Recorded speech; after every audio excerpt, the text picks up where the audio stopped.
on the show, man. Well, thanks for having me, Paul. I've missed you. Yes. Immensely.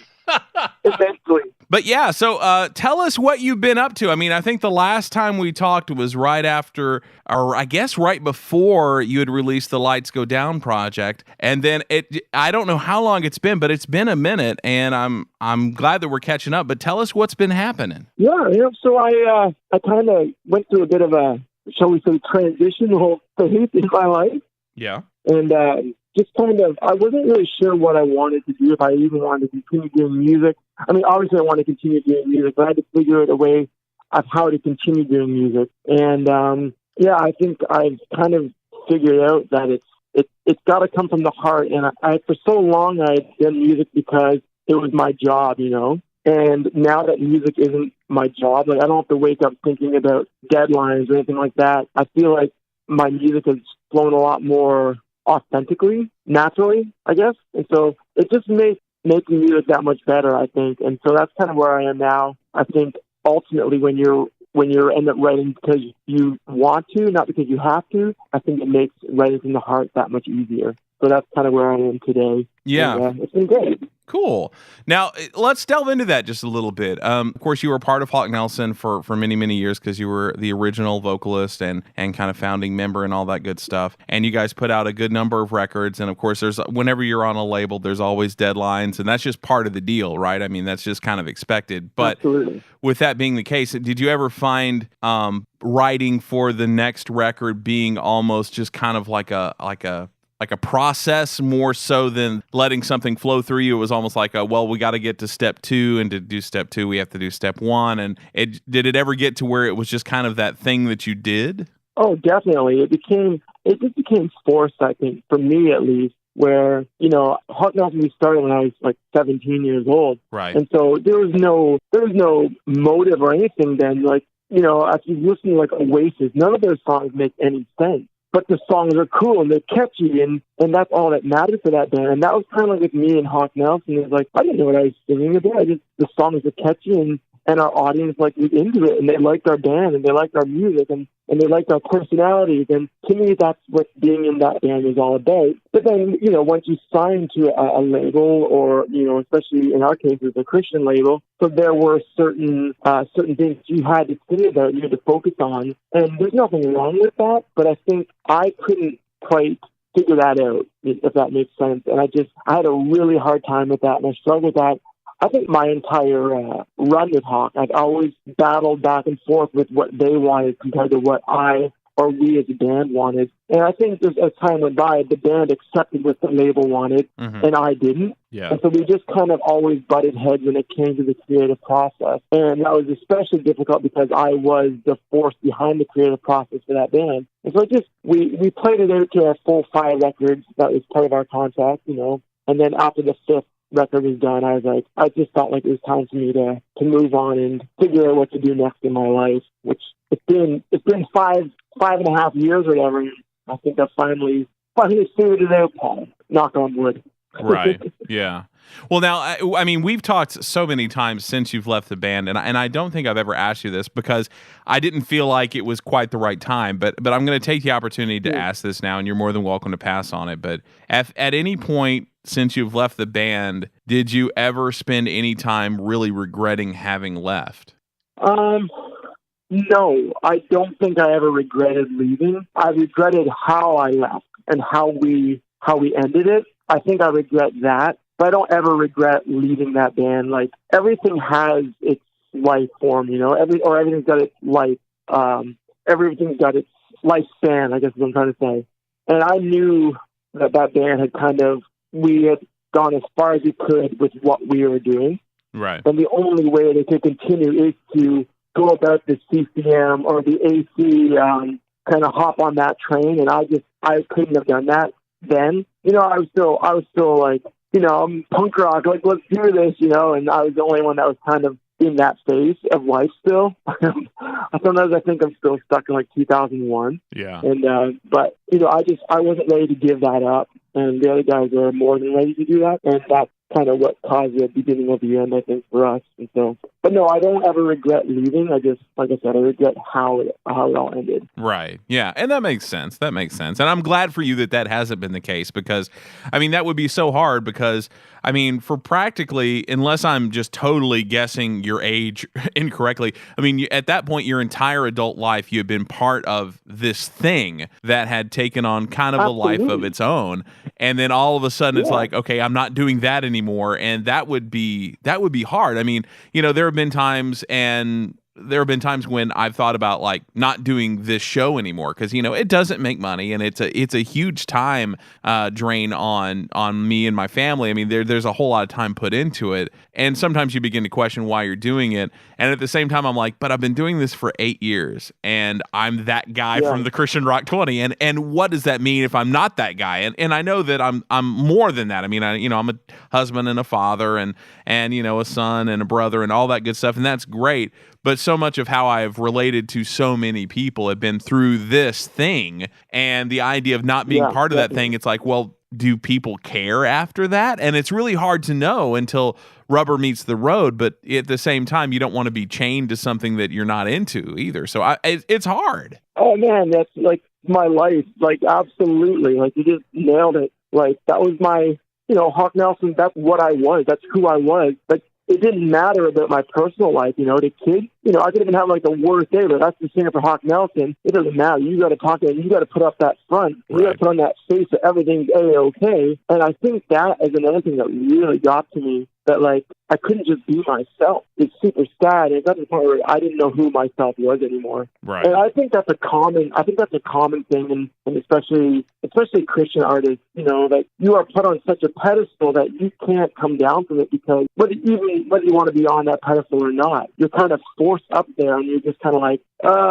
shoot, I got to act this certain way. And not that that's necessarily a bad thing, but to the point where you kind of lose sight of who you really are, that gets to be kind of scary and tricky. Yeah, absolutely. And if for no other reason, I mean, it's almost like it's not like you're doing the wrong things, but you're doing the right things. But then also it's easy to question, like, well, am I doing the right things for the right reasons? Because I mean, you want to have a relationship with God. You want to trust in God. You want to talk about your faith to other people. But when that's how you make a living, it's very easy for that water to get muddy and be like, well, am I doing this because I really am on board with it? Or am I doing this because this is, at least in part, a road to my next paycheck, to my next meal, and keeping a roof over my head? And that's just tough, man. That was very tough. And I'm really thankful that is not my focus anymore. Like, that, it killed my faith, to be honest with you, Paul. And I just, when I left Hawk, I just completely just disregarded God and my entire faith and my entire walk. And it was a tricky couple of years for sure. Now, I'm going to ask another awkward question, which you're more than willing to pass on, but I love it. Yeah. Well, I'm glad you do. Bring it on. I'm not scared. Yeah, we had talked not long at all after you had left the band, and with that being where you felt like you were spiritually at that time, was it weird doing an interview with a show that was like based around Christian music at that point? For me, doing those kind of interviews was just like second nature, because it was like my job. Like, I would wake up in the morning and just do interviews, and like that was just part of my life. So it wasn't really weird. It's just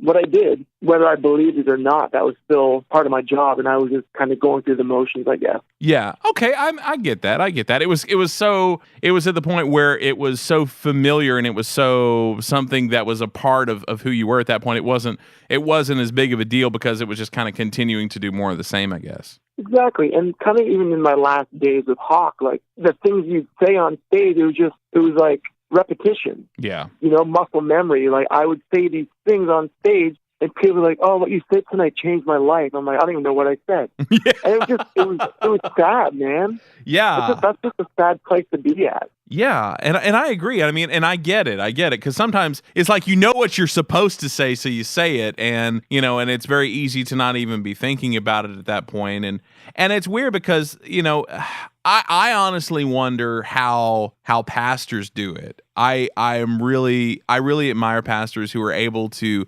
not just keep it fresh from the podium and have interesting things to say, because I mean, I think that the average person could probably figure out something to say that would be interesting on a consistent basis. Yeah. But for it to be meaningful not only to the people who attend their church, but also to be meaningful to you as well. I mean, that's got to be a challenge, and it's really in some ways kind of unfair, because I know what you mean. I mean, it's like people come up to people who like yourself, who are in a band, and maybe they've been in a band for years, but when you grow up in the spotlight, it's like you're not allowed to figure out what it is that you are. It's like you just kind of have to keep on going with the same, because if people see you in any sort of question, then somehow that's bad. And I think everybody goes through that. Yeah, and there's very little room for error. Yes. Oh, yes. Yes. Especially in the Christian music industry. We're not a very forgiving bunch, as sad as it is. Like, we should be, but we're totally not. And I say we because, it's like I've been I've been on the bad end of that, and I've gotten better, I know, since doing the show, because I get to know, people like you who are, you're a real person. You're not just a vocal on an album or a person on a stage. You got problems, and you've got things that you have to deal with, and bills that you have to pay. And all the while you're doing it in front of, thousands of people who all are almost halfway hoping that you screw up. And that's really difficult. That's exactly right. And it's sad. I mean, and a lot of times, I know I get somewhat of a filtered version from the average band that I interview anyway, because I am part of the Christian media, whether or not that's a good thing or a bad thing, it doesn't matter. That's where I am. Mm-hmm. But at the same time, I listen to some podcasts that other bands have put together, and listening to them talk about the experiences that they've had either with labels or other bands or with promoters. I'm just going, wow, that's really depressing that was their experience, and that should not have to be that way. But ultimately, it all comes down to we're all human, and whether that means the audience member is a hypocrite for really just kind of halfway, throwing the first stone at an artist who makes a mistake, or being the artist who thinks that they're better than everybody else because they make music for a living, it doesn't matter. I mean, we're all in the same boat, and we all make mistakes. But man, I don't know. I mean, it's interesting to kind of get your perspective on this, because most people who get on the other side of the industry usually are kind of done.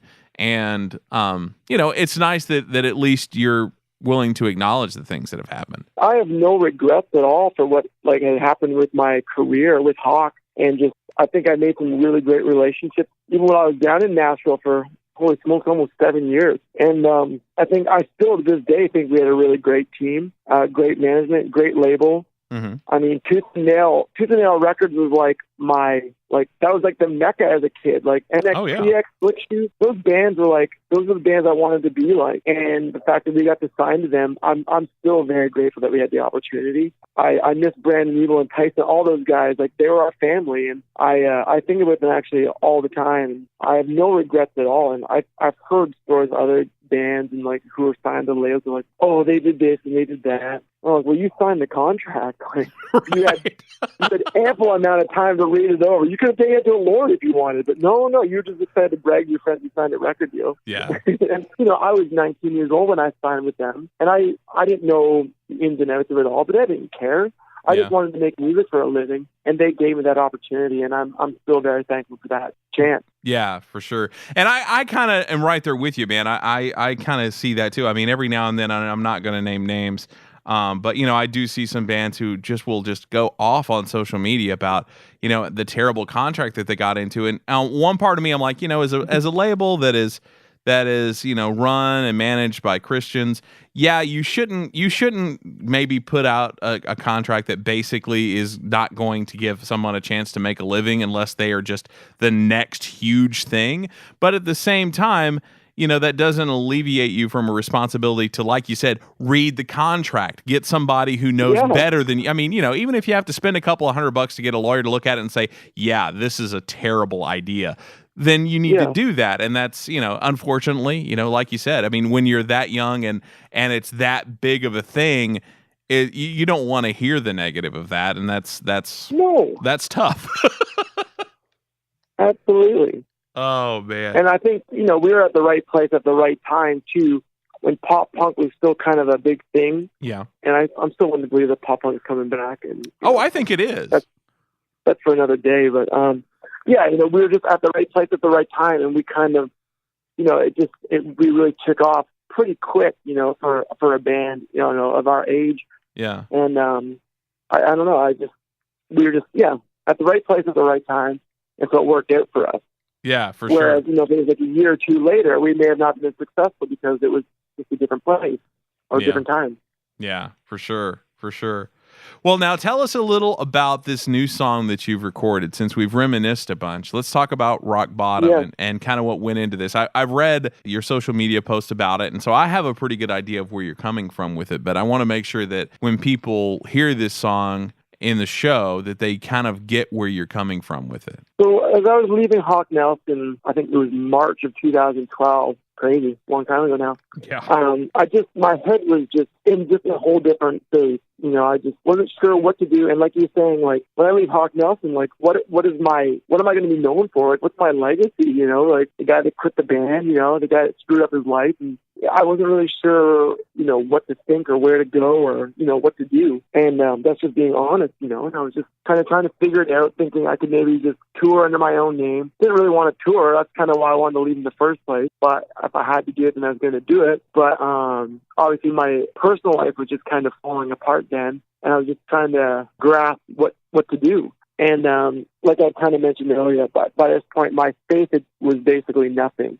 And it wasn't that I didn't believe in God anymore. It was just I just didn't care. Yeah. And I guess that's the most real way to say it, most honest way to say it. I just didn't care. And I don't know if I ever did care, realistically. I think I became a cynic to everything. And, I tried getting plugged in at church, and I tried to do my duty as a believer by going to church as much as I could, But every time I went to church, I was like just judging everything. Like, oh, this band's doing it for a paycheck, or oh, this preacher just, and like you were saying, like, oh, this is his sixth service today. Like he's just saying this because he's just reading it off a sheet of paper, and that's just the person I'd become. And so eventually, I just gave up, and I stopped going to church, stopped just everything. I got very I don't know how to say this PG, but I became very I became very addicted to alcohol, and it controlled my life. And even in my last days with Hawk Nelson, that was kind of my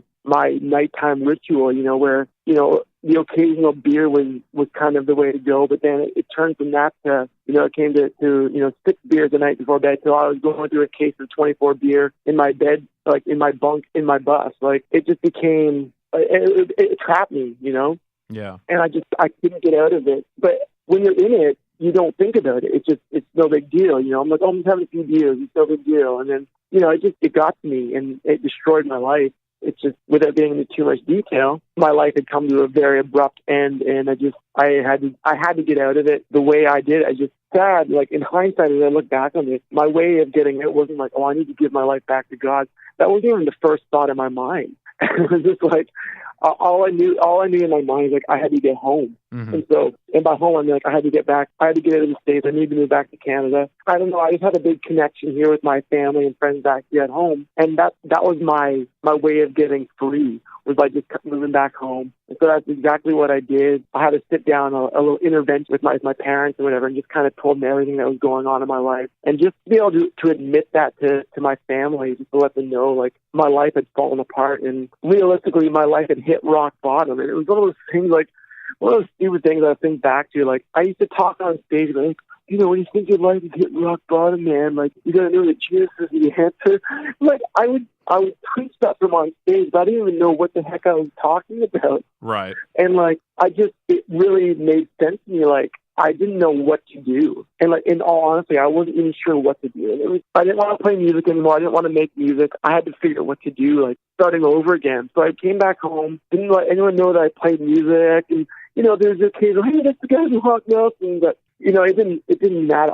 It wasn't like I was excited that people knew me from that. I was more embarrassed. I was like, oh, frick. Like, that's how they knew me. Like they didn't see me in a good form. You know what I mean? Right. Yeah. And I was just, it was embarrassing. I really got my life back on track. It was a year ago. It was actually a year ago at Easter. My wife, Neve, who I met in New York, she's also a musician, and her and I played together, and she's a music teacher, and she's a really great girl. She'd come to visit me during that time, and my mom was like, "Oh, you guys should come to church with us," and I wasn't going to church at this time. I was just like, "Yeah, okay, we'll go. It's Easter. I'll go to Easter service with them." And there was, the play Heaven's Gates and Hell's Flames. Oh yeah. Yeah, so like it was one of those things, we see every year. We pray that like our aunts and uncles would go so they get saved, and we just were little kids. And so I went there, and I took her there, and just it was just one of those things I was watching, and I'm like, oh, here we go. But this is so embarrassing. I'm like,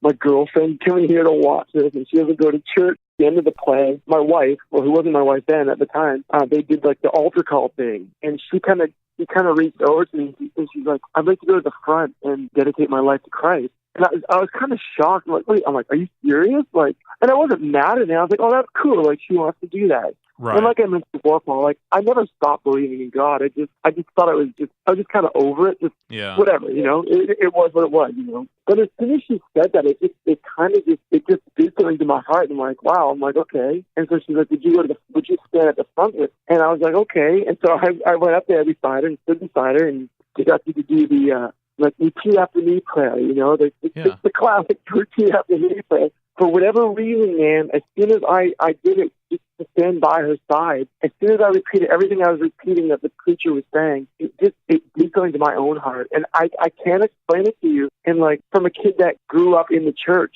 it just, for the first time in my whole life, it meant something to me. And it just completely softened my heart. And I can honestly say, man, that my heart was changed that day. And I thought I was only going up there to help her, just to stand by her, to she had to do it by herself. Right. And honest to God, it changed my life. We went to the little bookstore in our town. Right after that, we both bought Bibles, and we both just dived right in, head first. It changed my life, man, and it changed her life. And we were both, we got married since then. Obviously, we got married last June. Our lives have been completely radically changed. Yeah, we're both serving at our church full time now, and it's been an amazing ride for sure. Nice. Fantastic. So at what point did this song come out of this experience? Well, because at this point, I didn't want to do music anymore. It's not that I didn't want to. I just wasn't sure what I wanted to do. Right.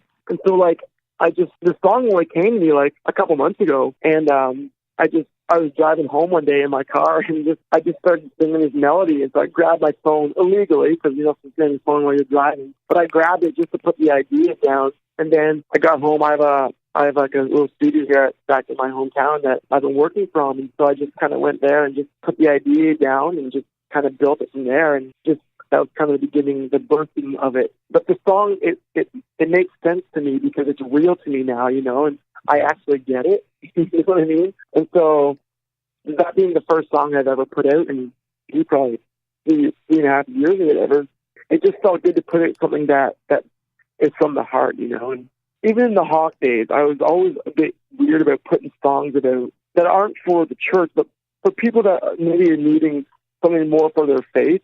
Right. I always felt like, well, I'm writing this song to sell it, and that was just a weird thing for me. Mm-hmm. So I wrote this song called Surrender All, and it was just one of those, I was lost and wasn't sure what to do. So the verses I had written a long time ago, and I wasn't sure, where life was going and where God was at in my life. And then once I really found salvation for real, and the chorus kind of came to me, and I took that song up for free just on my SoundCloud, which is Jason Dunn Music. So it's just a free download because I would never want to sell something. I think we've always misconstrued the gospel. Like, the gospel is something you should be selling. That song, Surrender All, is if you're interested, just check it out on my SoundCloud and download it for free. And there'll be more songs like that, I'm sure, that I'm going to write that are maybe designed for a church, I've been playing in my church full time now, and it's been an amazing journey for sure. And so slowly I would like to introduce these songs to my church for starts anyway, but not for a fee, obviously. It's just one of those things that maybe churches can be strengthened by them, by these songs or whatever. And so I just want them to have them and play them and learn them, and not to sell, but just because I think they're good for the soul, you know. I got completely sidetracked there, but That's okay. That's just kind of where my head's at, and but that's just kind of where I am, man. And it's been a really good journey, and I'm very thankful and very happy for where I am today. Nice. Very cool. Now, for those people who I know are sitting there looking at their radio asking this right now, where does the past fit into this? I mean, how does, say, the band that you created, that you had made a record with, Lights Go Down, where does that fit into where you're going in the future at this point? That's a very funny, well, it's sad, but a funny situation. So I don't have a very good filter, Paul, and I talk a lot. Yeah. Clearly, you're like, yeah, I'm looking at the clock here. But when I came back home, I kept telling my mom, like, yeah, I'm moving back home, and she never believed me. When I did move back, I got to the border, and the customs agent was like, hey, so where are you going? Why are you going back to Peterborough? I'm like, oh, I'm moving back home. He said it just like that. He's super nonchalant. He's like, well, you're a resident of the United States. I'm like, yes. He's like, well, are you a resident of Canada or the United States? I'm like, Canada, I'm moving back home. He's like, well, you need to declare yourself a resident of Canada, and you have to turn in your green card. I'm like, oh, okay. So what do I have to do to do that? So he took me into the office thing, and I had to declare my residency again and turn in my green card. So, for me to be able to play in the United States again, I'd have to go through all that visa stuff. Oh, okay. I got you.